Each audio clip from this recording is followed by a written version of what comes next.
After round 17, things have become much clearer in the race to the 8. My name's Mark. Let's talk rugby.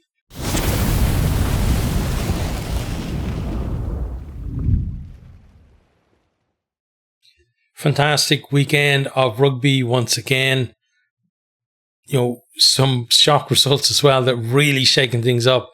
And a lot of contenders for the top 8 have dropped away as well. What we're going to do here is we're just going to quickly go through results. We're not going to, normally I talk about something about performance, who was the scorers and blah, blah, blah. We're not going to do that this time. Couple of reasons for that. One, it's pretty late at night. It's like 9:30 at night for me now.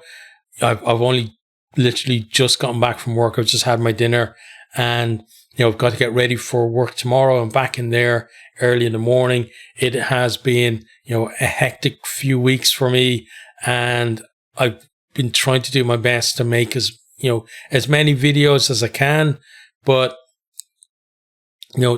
luckily tomorrow should be the last day of this hectic schedule. We're going to go back to kind of normal with work, and then I should be able to focus a bit more in my spare time, or have spare time, should I say, to be able to focus on this a little bit more as well. So we're just going to go through results, very briefly chat about, how that leaves teams, and then look at the table. So we're going to start with the Friday results of Friday, May the 9th. First result, Hollywood Sharks 29, Ospreys 10. So the Sharks have been doing a brilliant job, of just putting those results together, keeping themselves in that top 4, putting pressure on the teams above them, and just slowly eking away from the teams below them as well. Another great result for them there. Ospreys, last year they pulled off that miracle, 2% chance or 3% chance, wherever it was, with 2 games to go.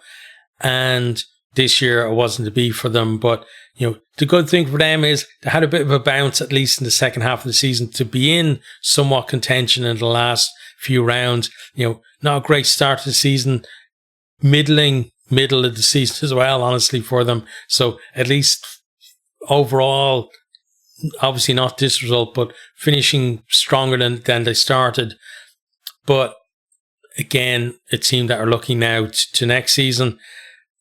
The other Friday night game then, Munster 38, Ulster 20. So Munster give me a big, send off to the likes of Peter O'Mahony, Conor Murray and Stephen Archer, legends of the province, brilliant servants as well for them, and wish them all the best in the future. Conor Murray, I think, is probably off somewhere to France after this. But, good result for them. Still issues though. Got to sort out. Definitely going to sort out the line out. The attack at times is looking a bit better, but certainly not as slick as it was 2 years ago. Ulster up and down in the game, and again kind of showed why I've been saying a lot that they're a team for next year. There are signs of some improvements, but definitely tons more work for them to do, I think, for to basically get back up to where they were in previous seasons. If you go back about 2 years ago, 3 years ago, they were constantly up there in the top 2 or 3 in the league. Hasn't been happening for them in the last couple of seasons. So good win for Munster. Full review of this on the channel if you want to go check it out. On to the Saturday games then. Vodacom Bulls 45, Cardiff 21. So the Bulls climbing up to second with that result. Brilliant from them, because they've always come into this part of the season and hitting form at the right time. They've made it to 2 finals, in the 3 years that we've had the URC. Lost both of them, obviously, but they're getting to the finals, and eventually they got to win one. We said the same about Leinster. It didn't happen in the Champions Cup, but the Bulls, if they keep getting there, eventually they are going to get their hands on the trophy. I said it many times though, the thing about the Bulls is 2 styles of play. The first one is 10-man rugby, where the forwards just absolutely dominate everything. that's generally when they fall down for me, because they're not using the full strength of their team. And then the other one is that 15-game man that can absolutely play. Like, they've got a brilliant forward pack, but also they have some really talented backs. So if the forwards can mash up the opposition, create that space, and then remember, let's give the backs the ball now and again to exploit that space that we created, they're going to find things much easier. And generally, coming into the end of the regular season, that's what they do. But then when they go into playoffs, not so much. Cardiff, not a great result for them. They know they've got to get something down to South Africa to make those playoffs, but at least the work they did prior to going down to South Africa has left them still with a chance in the final round. On to then one of the big shocks of the weekend, Benetton 33, Glasgow Warriors 7. So Benetton, brilliant performance from them. This year it's been weird. They've had games where it got absolutely hockey. They lost like 43-0. Was that against, am I dreaming, or was it against Ospreys? I think it was. And then 28-0 in the Champions Cup as well. But then beat the likes of La Rochelle, they beat Bath. And then they're beating Glasgow Warriors as well. So up and down through the season. But last year they're able to, the performance in the last couple of rounds got them into the top 8, and looks like it will again. And well, obviously, depending on next week, because next week is a big one for them. And actually, if they don't take the win next week, potentially other teams could get in ahead of them, but put themselves in a decent position. But they go into next week against Munster, right, where it's almost exactly the same as last season. Themselves and Edinburgh went into the final game knowing whoever won definitely into the top 8. The loser then had to get something out of the game. Benetton performed. They made the top 8. Edinburgh didn't. Can they do it again over in Munster? They put themselves in a good position, but it still may not be enough for them. But this is a brilliant win. If they'd lost this one, I think you would have just kind of discounted them as, really any realistic chance of making the top 8. Glasgow really slipped me up at this stage of the season, which is not good when they've been so good for large parts of this year, being there second in the league for such a long time, and now they're losing form just as we're coming towards the playoffs. Not a good sign for the team that wants to defend their title. On to then the next game, DHL Stormers 48, Dragons 12. So Stormers, we've been used to in the URC, the Stormers being one of the South African teams that's really up there, leading the way, challenging the likes of Leinster, Glasgow at the top, and the Bulls as well. But this year, poor start to the season, but they've recovered well, and they put themselves in that position where they're going to be, you look at the top 4, and then they're almost certainly going to be best of the rest. Dragons, only one win this season, opening game against Ospreys, and haven't really done anything since in this competition. Really needs something new for next year. Like, the worrying thing for me is that generally teams, when the season is done and dusted, they do produce some kind of performance just to show, listen, next year there is potential there for us, whether it's players playing for new contracts or whatever, but it's just not happening for them. So definitely going to have to sort that out in the off season. Next then, Leinster 76, Zebre Power 5. So two big factors in this one. Leinster, they lose the Champions Cup semi-final against Northampton. Didn't perform very well at all in that. Came in for a lot of criticism, especially in terms of leadership on the field. And then, so they put out a really strong team in this one. And then Zebre, one eye on next week against Connacht, and a potential 6th win of the season, which would be absolutely amazing for them. Changed pretty much the whole side. So they've got a weakened side. Leinster have a very strong side. It was going to be a big scoreline. And Yes, it was a hell of a scoreline. There's a full review of this on the channel as well. Some people have said, Leinster, and I agree with them, absolutely. Leinster could have put out any side and won that game handily. But for me, the encouraging thing is they put out the strongest team, or close enough to the strongest team that they could. And I think that's brilliant, because I've been saying it for the last 3 or 4 seasons. Leinster, when it comes to this time of the year, they've got to be playing their best players week in, week out.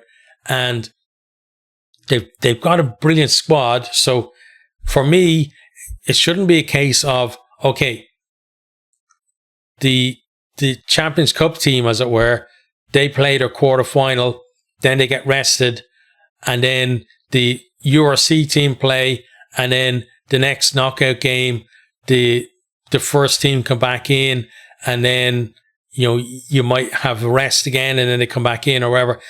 Hasn't worked for 3 years. For me, it should be, when you get to this stage of the season, every game should be like a final. You play your best team. Players get injured, potentially suspended. That's why you have the squad. That's when you bring the players in. I've no problems with either, like in these, games, the last few games of the season, maybe rotating in and out 3 or 4 players from the starting 15, or maybe if you're talking about 23, maybe 5 or 6 players from that, but keeping that core of the first team there and doing it that way, not wholesale 23 in, 23 out, or whatever it is. It hasn't worked. Please don't do it again this year. Keep that team or close to that team for the rest of the season. Zebre, as I said, one eye on next week against Connacht. They've had a fantastic season anyway. And for them, there was nothing to win in that game. Can completely, see why they made those changes. Then next game, Connacht 21, Edinburgh 31. I said in the full review of this one, which again, you catch on the channel, 2 most inconsistent teams in the league. I'd say, I'm lucky I'm not a supporter of either. That'd be pulling my hair out, but I don't have any hair, so it wouldn't matter for me. But yeah, the 2 frustrating teams to support. Have full sympathy for both sets of supporters as well of these teams. And, it was Edinburgh who come out on top. They've given themselves a chance now in the final round to potentially make the last 8, but they did that last year as well, and they went away to Benetton and it just did not perform. So let's see if they can change that this year. Then final game, it's why I'm wearing the Scarlets jersey. Absolutely brilliant result for them. Emirates Lions 19, Scarlets 32, going down to South Africa, Emirates Airlines Park, and brilliant win for them. Keeps their hopes of making the playoffs alive. Puts them in not a hugely strong position, but certainly a much stronger position than anyone thought they were going to be at the end of this round. So brilliant for them. They still, will need to get something out of their final game, but at least they're in with a shout for that. The Lions, had a fantastic start to the season, based mainly around the home form. So again, points to why this is a brilliant result for Scarlets. And then tours to Europe, fell away a little bit. And now towards the end of the season, we're seeing home form is dropping off as well. So another team looking towards next season. But, there is a core in that Lions team of some really good players. The main thing for them is in the off season, add to them, grow that depth, be able to sustain the good performances through the year. It feels like, maybe that's where they're kind of lacking a little bit, is when their squad gets stretched, then, they don't perform as well. Okay, so let's have a look at the table. So starting off, top of the table there, Leinster, first place, 72 points. Just 2 defeats this year, one of them to the Scarlets. So again, massive kudos to them for their recent form. And 9-point gap down to the Bulls. So definitely going to be first place and number 1 seeds for the quarterfinals. Second place, then the Bulls climbing over Warriors, who lost at the weekend, and looking good now to stay there and be the number 2 seed. So that is brilliant for them. Timing their run, for the playoffs really well yet again. Warriors, the opposite. Defending champions, they've been second for a lot of the season, and now they're falling away. You don't really want to be going into the playoffs in poor form, because that's when potentially you get picked off, at home, and, suddenly their defense is gone before they even really got it started, at least in terms of playoffs. So next year now, or next week, should I say, they're going to Leinster. That's a massive, massive game for them. Especially you look at the 4th place Hollywood Bet Sharks, 1 point behind them. Going to be looking at that fixture thinking that's a chance for us to nip up into 3rd place and improve our chances of progressing in the knockouts. Onto then, the best of the rest, as it were. 5th place DHL Stormers on 50 points. Pretty much, actually, I was going to say pretty much guaranteed. They are guaranteed to make the playoffs. And the reason for that is because Benetton are going to Munster next weekend. So only one of those teams could potentially finish on more points than the Stormers. And Cardiff are the only other team, of that group on 46 that could then get more than the Stormers. So the lowest the Stormers can finish is 8. So they're definitely in the playoffs. But you'd imagine they're probably going to finish, 5th or 6th anyway, and be a real, that's the one team I think out of, you look at everyone else there, some big names there, but the Stormers, the one team you'd want to avoid in those playoffs. Next then, 6th place Scarlets on 48. They know they've still got to get something out of that last game to be absolutely sure of making the playoffs. Then 7th place Benetton on 46. 8th place Munster on 46. Shootout between those two for guaranteed position in the top 8. And then the other team has to get, the losing team has to get as much out of the game and hope other results go their way. 9th place then Cardiff on 46. So dropping out of those playoff places, going to need a big performance in the final game to put themselves in with a chance. But again, they know the fact that Benetton and Munster are playing each other, that a win for them probably going to be enough to make those playoffs, especially because Edinburgh down in 10th are 2 points behind, which means that Cardiff don't even need a bonus point to make those playoffs because of that. Because if they got 4 points and Edinburgh get 5, they'll still be 1 point ahead. But Edinburgh there in 10th on 44. They're the team that they know they got to get a win. And then again, that Benetton Munster game working out for them, but one of the results has to go their way as well for them to make the playoffs. Then we're on to the teams who absolutely cannot make the playoffs anymore. So 11th place Ospreys on 38, 12th place Ulster on 38, the Lions there in 13th and 35, Connacht 14th and 35, Zebre in 15th on 29. If they beat Connacht next week, potentially they could close within a game point or 2 of Connacht. And if they end the season with 6 wins and a draw, that's just a stellar season for them. It's already been a brilliant season for Zebre, and hopefully next season now they're gonna continue with that and gonna be really in that mix. They were so close to being in that mix potentially for playoffs this year. That's how much they've improved.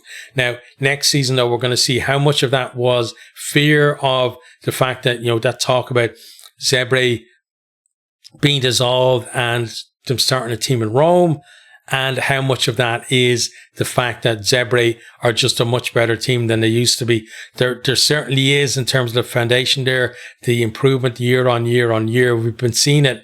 They've been getting the results, just haven't been stringing them together.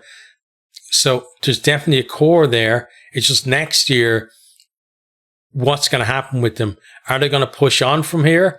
Are they going to at least maintain that level? Or are those players who have been improving year on year just going to kind of take a deep breath and relax and think, okay, things are fine for now, and then suddenly they're going back down to being, fighting out with the Dragons or whoever at the bottom of the table. So hopefully not. Hopefully improving for them next year again, or at least maintaining and showing that, this year wasn't some kind of fluke. And then 16th place Dragons there, 9 points, just one win. It was the opening game of the season. So basically they've been on a run of 16 defeats in this competition, which is absolutely terrible. And, I hope that in the off season, something happens in there to make sure that there will be an improvement next year. And improvement for me, it's not necessarily not finishing bottom of the league. For me, it would be getting 3 or 4 wins in a season. That would show real progress from them and kind of show that maybe they can go on the same path as Zebre as well. Being more competitive in games, maybe knocking over a few kind of big names as well along the way. But this season's Dragons, absolutely nowhere near that. But that's a look at that. So from here then, on Thursday, we're going to have the preview of the weekend's games in the final round of games.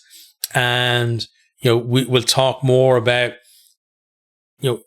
the kind of scenarios of who can finish where in terms of the top 8 and what are the likely outcomes as well from that. We'll obviously have, we'll have time for more reviews over the weekend. We'll do a full review of the weekend's fixtures too.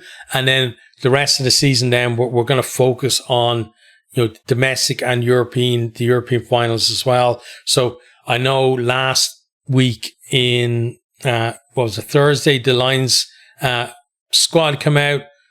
I wanted to make a video on it. Too busy at work. I couldn't even make a preview. For me, preview for the URCs, this round of games would have been my priority. And then, Lions video would have been after, because for me, it's still URC time. I want to focus on the URC. It's the competition that I've kind of built my channel on, even though I do cover European rugby and internationals and stuff, and they get more views obviously than this competition. But this is my bread and butter, and I wanted to focus on this. I knew if I had made a Lions video, it probably would have been got massive and this is comparative to what I normally get, right? Massive views compared to normal. But for me, I want to keep focusing on the URC because, this has been a brilliant season and it's a brilliant competition. And once all of the finals and stuff are done with, then we can turn our focus to Lions and our summer tours for the URC nations, etc., right? And kind of look at that a bit more. But for now, this is our focus, and it absolutely deserves our focus, I think, because again, it's been absolutely stellar season. It's still throwing up surprises with 2 games left, or there were 2 games left, including this one. So 1 game to go now, and still, we've got 10 teams that can make the top 8. Obviously 4 of them already made it, but of those other 4 spots, 6 teams fighting out for it. We've got a head-to-head between Benetton and Munster for that as well. So lots of exciting stuff to come next week, but let me know what you think down in the comments.